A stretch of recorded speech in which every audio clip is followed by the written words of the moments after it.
नमस्कार, जोहार झारखंड देख रहे हैं आप। आपके साथ मैं हूं शिप्रा झा। बुलेटिन की शुरुआत करेंगे बड़ी खबर के साथ। बड़ी खबर बोकारो से, जहां सेक्टर 4 थाना क्षेत्र के सेक्टर 5 हटिया 4G मोड़ के पास देर रात रुई की दुकान में अचानक भीषण आग लग गई। इस भीषण अगलगी में दुकान में रखा सारा सामान जलकर राख हो गया। स्थानीय लोगों की सूचना पर फायर ब्रिगेड की गाड़ी मौके पर पहुंची और आग पर काबू पाया गया। आग किस कारण से लगी इसका पता अभी नहीं चल पाया है, लेकिन सिगरेट या किसी चिंगारी से आग लगने की आशंका जताई जा रही है। दुकान मालिक के मुताबिक इस अगलगी की घटना में 4 से 5 लाख का नुकसान हुआ है। हालांकि अगलगी की घटना में कई दुकान जलने से बच गए। आग की लपटें काफी तेज थी, जिससे काबू में पाने में काफी मेहनत भी करनी पड़ी। चलिए यार,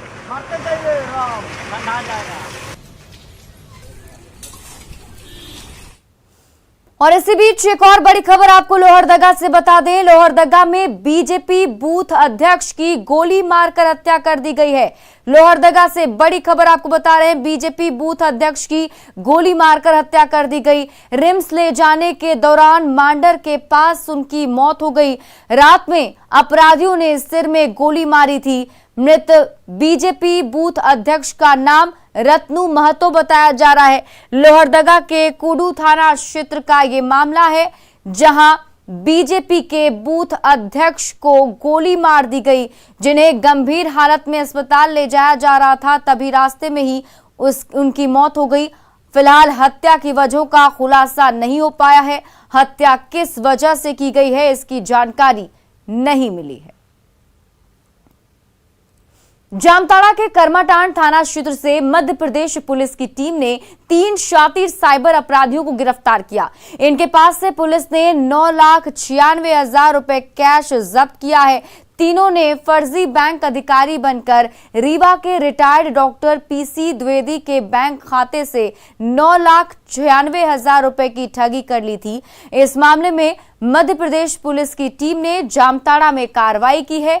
गिरफ्तार अपराधियों के पास से मोबाइल, सिम कार्ड और दूसरे सामान भी बरामद किए गए हैं। फिलहाल पुलिस टीम तीनों साइबर अपराधियों को कोर्ट में पेश कर अपने साथ रीवा ले गई। घर आए कल 4:30 पौने 5 बजे, तो मेरा घर में आए तो बोला कि दामाद को पकड़ के ले गया है पुलिस। हम बोला कौन सी काम किया है दामाद को ले जाएगा पुलिस पकड़ करके। तो हम थाना आए सर कर्मठन दौड़ दाड़ के, तो थाना प्रभारी से हम मिले।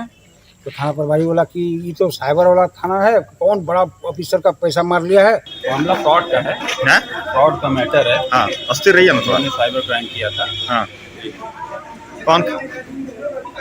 ये हमने जो आरोपी पकड़े अभी नहीं बता देते, मैं इन्वेस्टिगेशन चल रहा है अभी। हाँ, जो पूरा हो जाएगा तो हम बताएंगे।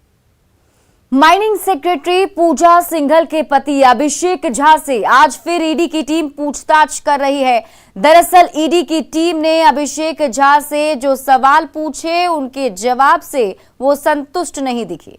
इसे लेकर आज फिर अभिषेक झा को पूछताछ के लिए बुलाया गया है। ईडी के सूत्रों के मुताबिक जो भी सवाल जवाब की प्रक्रिया है, उसे कलमबद्ध यानी बयान को लिखित तौर पर लिया गया है। अभिषेक झा से उसके व्यक्तिगत आय व्यय, तमाम चल अचल संपत्तियों और उनके परिवार के अन्य सदस्यों की आय व्यय समेत अन्य जानकारियां ली गई।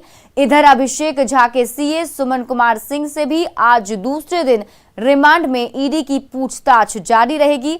आज की पूछताछ के बाद ईडी की टीम दोनों के बयानों का मिलान करेगी और जरूरत पड़ने पर आमने सामने बैठाकर भी दोनों से पूछताछ हो सकती है। सूत्रों के मुताबिक छापेमारी के दौरान जिस तरह से करोड़ों रुपए की नकदी और अन्य सबूत जांच एजेंसी के हाथ लगे हैं, उसे देखते हुए जल्द ही दूसरे लोगों से भी पूछताछ की जा सकती है।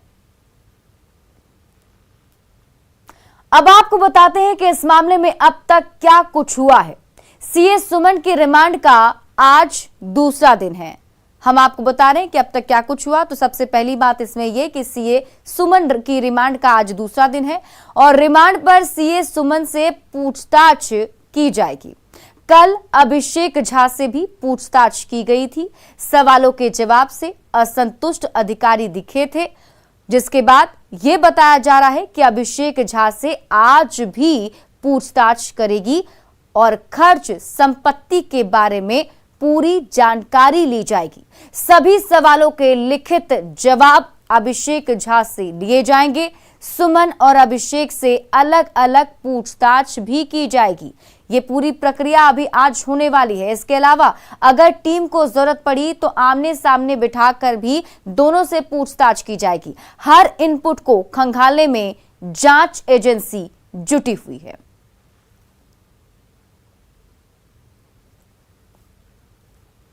झारखंड में ईडी की कार्रवाई का दायरा बढ़ता जा रहा है तो वरिष्ठ आईएएस अफसर पूजा सिंघल और उनके रिश्तेदारों की मुश्किलें बढ़ती चली जा रही हैं। प्रवर्तन निदेशालय के दफ्तर में सीए सुमन और आईएएस पूजा सिंघल के पति अभिषेक झा से लंबी पूछताछ हुई। जांच एजेंसी 19 करोड़ से ज्यादा के कैश कांड की पूरी कुंडली खंगाल रही है तो वहीं पैसों के लोग से पर्दा उठाने की भी कोशिश की जा रही है।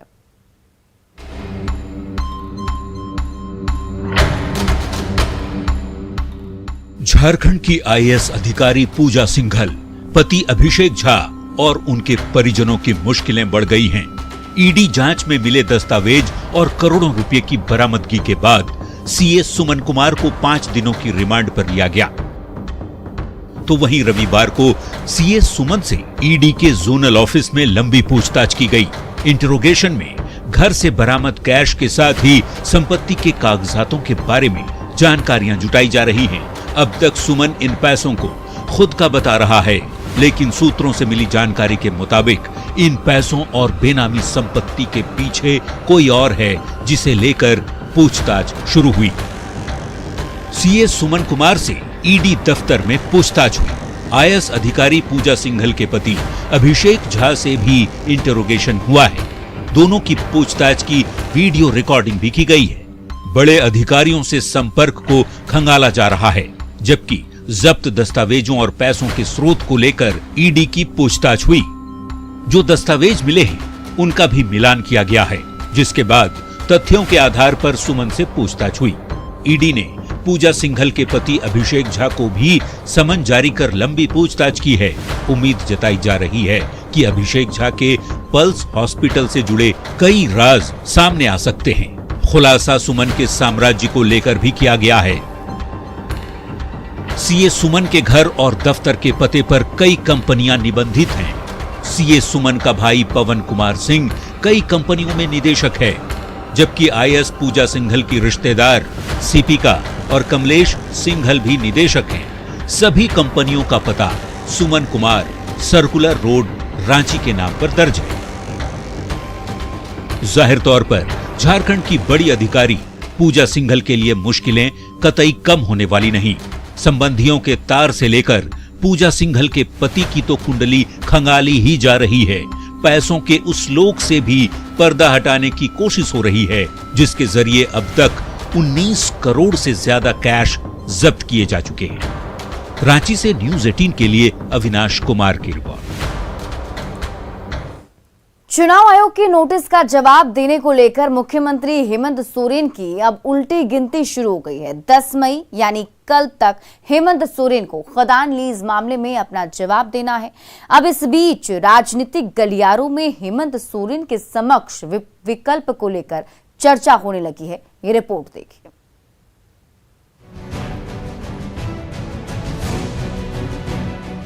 खदान लीज मामले में मुख्यमंत्री हेमंत सोरेन की मुश्किलें बढ़ सकती हैं। एक दिन बाद हेमंत सोरेन को निर्वाचन आयोग की नोटिस का जवाब देना है और इन सब के बीच राजनीतिक गलियारों में हेमंत सोरेन के सामने विकल्प को लेकर चर्चा होने लगी है। न सिर्फ खुद की सदस्यता बचाने बल्कि सरकार बचाने को लेकर भी हेमंत सोरेन के सामने बड़ी चुनौती है। इधर जेएमएम को लगता है कि ईडी के बहाने बीजेपी खेला करने में जुटी है कि मुझ पे दबाव बनाया जा रहा है बोलने के लिए कि ये पैसा हेमंत सोरेन जी का।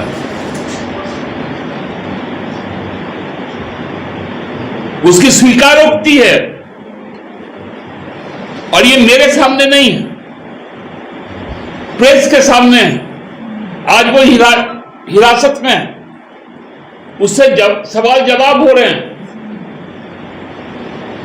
हो सकता है वहां और भी कुछ खेला हो जाए। भले ही झारखंड मुक्ति मोर्चा हेमंत सोरेन को कवर कर रहा हो, लेकिन बीजेपी को लगता है कि हेमंत सोरेन के सामने दो ही विकल्प हैं। देखिए, माननीय मुख्यमंत्री जी के सामने सिर्फ दो ही विकल्प हैं हमारी नजरों में।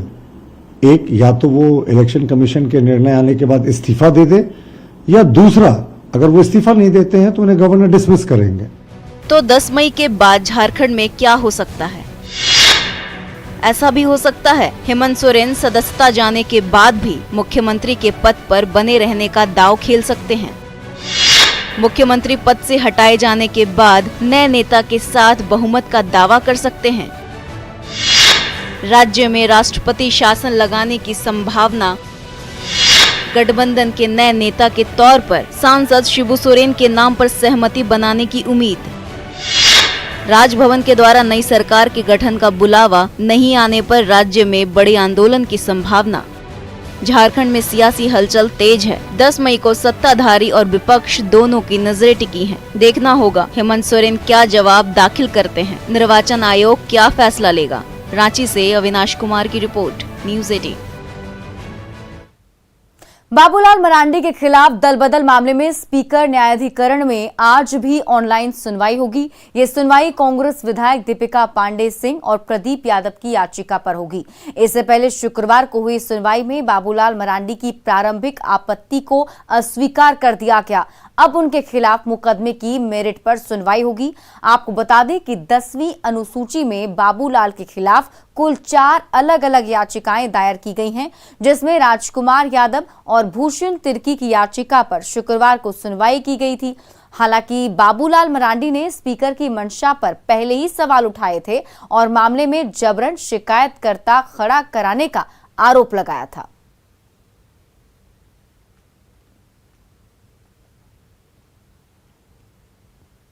कोडरमा के बहुचर्चित अर्जुन साव मृत्यु मामले की जांच अब सीआईडी करेगी, जिसके लिए अब तक इस मामले में हुए जांच की रिपोर्ट जिला एसपी कुमार गौरव से तलब की गई है। बता दें कि बीते 13 अप्रैल को डोमचांच थाना के फुटलहिया नदी के पास से माइका कारोबारी अर्जुन साव का शव मिला था। परिजनों ने डोमचांच थाना प्रभारी समेत 4 पुलिसकर्मियों पर हत्या का आरोप लगाते हुए मामला दर्ज करवाया था। है तो हमारा आप सीआईडी जांच जो करता है तो हमारा विश्वास है तुरंत के हमारा जांच दे और इतना बड़ा क्या गया ना के रतल बाबू की कसूर कैले हमें बोलेंगे ना अपना वाला के घाट ना घटे रतल बाबू। अगर मेरे पापा रहते तो हर बच्चा को पढ़ाता था, कहीं से आता था तो कुछ लेकर के बच्चा लोग को खाने के लिए लेके आता था। आज मेरा बच्चा लोग दादा दादा करके रो रहा है और कोई कार्रवाई ना कर रहा है। और अब राज्य पुलिस मुख्यालय ने इस पूरे मामले को सीआईडी को टेक ओवर करने को कहा है, जिसके बाद सीआईडी ने भी कोडरमा एसपी कुमार गौरव से अब तक की जांच रिपोर्ट तलब की है। अब ये आगे जांच ही बताएगा कि इस मृत्यु के पीछे की वजह क्या है, किन परिस्थितियों में मृत्यु हुई है और इसका जिम्मेवार कौन है। रितेश लोहानी, न्यूज़ 18, कोडरमा। झारखंड के सबसे बड़े सरकारी अस्पताल रांची के रिम्स में मरीजों को इलाज के लिए लिखी जा रही महंगी दवाएं परेशान कर रही हैं। अस्पताल में जेनेरिक दवाओं की जगह ब्रांडेड कंपनियों की महंगी दवाएं लाने का दबाव बनाया जाता है, जबकि अस्पताल में सख्त निर्देश है कि निजी कंपनी की दवाएं मरीजों को नहीं लिखनी है। रिम्स के पीआरओ ने जेनेरिक दवाओं की जगह महंगी दवा लिखने वाले डॉक्टर्स पर कार्रवाई की बात कही थी, लेकिन ना तो अब तक कार्रवाई हुई और ना ही इस प्रैक्टिस पर रोक ही लग सकी है। इसका नतीजा ये हो रहा है कि गरीब मरीज महंगी दवाओं से परेशान होकर इलाज बीच में ही छोड़कर लौटने को मजबूर हैं। रिम्स में मरीजों के परिजनों से बात की संवाददाता रूपाली त्रिपाठी ने। रिम्स में महंगी दवाई की शिकायत अब कोई नई बात नहीं रह गई है। मरीज इसी आफत में रहते हैं कि वो दवाई ले कि बिना दवाई के अपने मरीज को छोड़ दे। ठीक इसी के साथ हमारे सामने ऐसे लोग, ऐसे परिजन मरीज के यहाँ मौजूद है जो 1.5 महीने से यहाँ पर भर्ती अपने मरीज को लेकर बैठे हैं और हजारों अभी तक दवाई में लगा चुके हैं। ऐसी दुविधा भी आती है कभी कभी कि सोच में पड़ जाते हैं कि दवाई ले या नहीं ले। दीदी कैसी दिक्कत है, दवाई क्या है, निजी दवाई मिलता है कि नीचे औषधि केंद्र है वहाँ से मिलता है? नहीं, बाहर से खरीदना पड़ता है। 1 महीना से है लगभग। आप कितना रुपया लग गया होगा? 15,000 रुपया लग गया। थोड़ा पर्चा दिखा दीजिएगा ऊपर। डॉक्टर को कहते हैं कि दीदी दवाई महंगा पड़ेगा, नहीं कर पाएंगे? बोलते हैं लेकिन कहते हैं बाहर से ले आओ। हम क्या जाने, जाओ बाहर से ले आओ, यहाँ दवाइयाँ नहीं है, नहीं मिल रही है। इनमें से जितना भी लिखा गया उनमें से एक भी मिला दवाई? एक दो मिल जाती है, जो कम पैसा वाला है वही, ज्यादा पैसा वाला बाहर से लाना पड़ता है। अब 900 रुपया का एक दवाई मिल रहा है, तो महंगा है? हाँ महंगा है। हाँ महंगा है, बहुत भारी पड़ रहा है। भारी पड़ रहा है।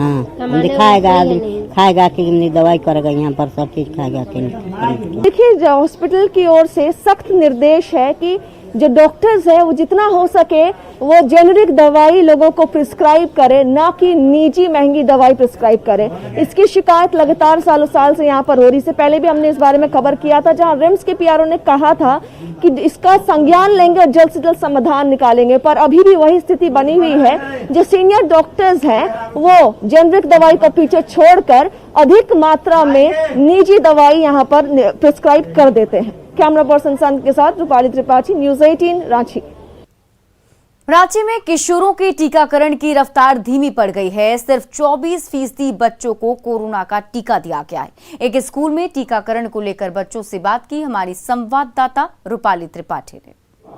राजधानी रांची में स्कूल खुलने पर बच्चों में उत्साह तो बहुत है, पर राजधानी रांची ही एक ऐसा जिला है जो कोविड टीकाकरण के मामले में काफी पीछे चल रहा है। राज्य ने रांची जिला के लिए 1,40,818 बच्चों को कोरोना टीका लगाने का लक्ष्य तय किया था, पर अभी सिर्फ 34,211 बच्चे ऐसे हैं जिनको टीकाकरण दे दिया गया है। और इस बीच हम एक स्कूल में यहाँ मौजूद है जहाँ पर कम से कम 57 बच्चे हैं, और आइए इनसे ही बात करते हैं कि इनमें कितना कोविड और वैक्सीनेशन को लेकर जानकारी है। स्कूल खुला है, बहुत खुशी हो रही होगी स्कूल खुलने से। Yes ma'am. है ना, कोविड टीका लिया है आपने? No ma'am. थोड़ी जानकारी है क्या है वैक्सीनेशन? यस मैम, यह हमें कोरोना से बचाता है। क्या नाम आपका? राहुल कुमार। बाबू आपको कोई थोड़ा सा वैक्सीनेशन को लेकर जानकारी? यस मैम, ये हमें कोरोना से बचाता है और ये हमें प्रतिरक्षा की तरह काम करता है। No ma'am. बचाव करना है ना? Yes ma'am.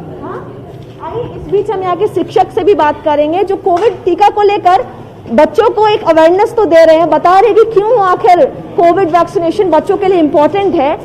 सर इधर आइएगा। कोविड वैक्सीनेशन में बहुत जरूरी है, बाहर निकल रहे हैं बच्चे तो कोविड वैक्सीनेशन भी जरूरी है। हाँ, जानकारी ये वैक्सीन बहुत ही जरूरी है क्योंकि वैक्सीन एक ऐसा हमारे लिए एक शस्त्र है जिसके आधार पर अगर हम लोग कहें तो यदि हम लोग वैक्सीनेशन करवा लेते हैं तो हम स्वयं को तो सुरक्षित हो ही जाते हैं, साथ ही साथ जिस माहौल में हम रहते हैं वहाँ भी सुरक्षा की ज्यादा संभावना बढ़ जाती है। तो आपने सुना कि शिक्षक भी बता रहे हैं कि किस तरीके से इम्पोर्टेंट है। पूरे क्लासरूम में 57 बच्चे अभी मौजूद है और इनमें से मात्र 3 बच्चों ने अभी तक वैक्सीनेशन लिया है। यही वजह है कि रांची जो जिला है वो सबसे पीछे चल रहा है कोविड वैक्सीनेशन में, और सिमडेगा जिला है जो सबसे अभी हाईएस्ट चल रहा है। काफी ज्यादा बच्चे वहाँ पर हैं, किशोरी हैं जिनको टीका लग चुका है।